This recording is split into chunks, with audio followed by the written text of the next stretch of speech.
Before I start reading again, I wanted to make a few disclaimers. I am not professional narrator, and also English is not my native language, and also I will be making some mistakes because I'm not editing this and I want it to be authentic as possible. So with that in mind, let's begin. Draco was still torn between annoyance and guilt. Annoyance because Pansy had given up too easily. She couldn't have expected a warm welcome. If she had only persisted, kept her head high, and gritted her teeth, the nerve the Gryffindors accused her of having a good chance of earning her some respect along the way in the eyes of some people, if not everyone. And guilt because he knew what she'd say to him. Easy for you to say. And that was true, though Draco had not expected it to be when he had first shown up at Hogwarts more than a month ago. Everyone knew Pansy had stood up in the Great Hall on the day of the battle and urged the students to surrender Potter to the Dark Lord. No one knew Draco had tried to do the same in the Room of Requirement. No one expected Potter, Granger, and Weasley, of course, but for some incomprehensible reason they hadn't shared that piece of information with anyone.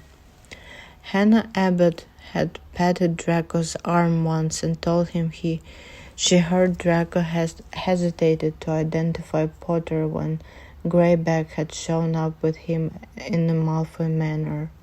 Dean Thomas told him he heard that Draco's mother had lied to Voldemort and consequently saved Potter's life, and he demanded Draco to tell him whether or not that really happened. Those were the only events that Gryffindor trio seemed to have shared with the rest of the world. The picture they painted was far kinder than the truth. His classmates still didn't like him. Draco was certain of that and unconcerned by it. He didn't like them either, but the open hostility that had been directed at Pansy had never pointed its cruel finger at him. Draco sneaked a peek at Granger and Weasley laughing and kissing on the armchair beside him. They could make his days at Hogwarts a living hell with a few choice words, but they chose not to. Did they think he was miserable enough? Were they merely biding their time, hoping to blackmail him at some point or ruin him when he least expected it? Was the silence Granger's doing? Did she feel sorry for him like she felt sorry for miserable house elves? Or was Potter the one who had asked them not to say anything just to show Draco how much power he had over him? You owe me everything, Potter's eyes seemed to tell him whenever he dared to look at them. Seriously, Malfoy. Draco blinked. Weasley was staring at him wide-eyed. You need more calming draught right now. Draco noticed it only then. The sounds of rushing water was loud in his ears. The raindrops were thick and heavy, falling in rivulets. Draco glanced up quickly to see the cloud has doubled in size and darkened. It was almost black, except for the occasional flash of light within. Draco's shirt was beginning to stick to his back. He really did need to change his cloak. He had little faith in the calming draught, though. The door of the common room burst open and two cloaked and hooded figures stepped in, each floating two wooden crates beside them. A loud cheer erupted, momentarily silencing the pouring rain. Granger sprang to her feet and scanned the cheerful faces suspiciously. What exactly is those crates, Harry?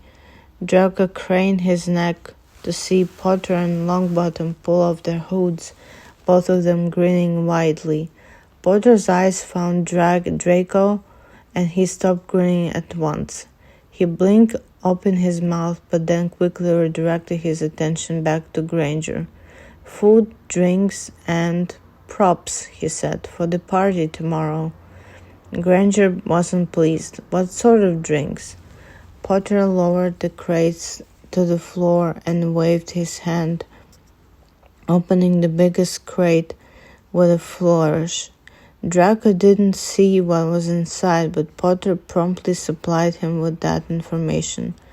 "Butterbeer," he said, then added, "Of course," as though the suggestion it could be something else insulted him. "You must be joking." Millie ran towards the crate. She scowled at its content and then treated Potter to a hateful glare. "He's absolutely serious," said Longbottom with an unsubtle wink in Granger's direction. "Oh, for heaven's sake," Granger crossed her arms on her chest. "It's not like I can find out what's really in those bottles. Not if they're charmed to turn to a butterbeer whenever you touch one," Potter said. "Are they really?" Granger sounded impressed. "No," Potter admitted. "I couldn't figure out how to do it, but I tried really hard and read a big book in the process." Draco couldn't see Granger's face, but he suspected she was smiling. "Harry," she said, not as angrily, "we barely persuaded McGonagall to let us organize this party. We can't get drunk. She'll be so disappointed. She'll never trust us again."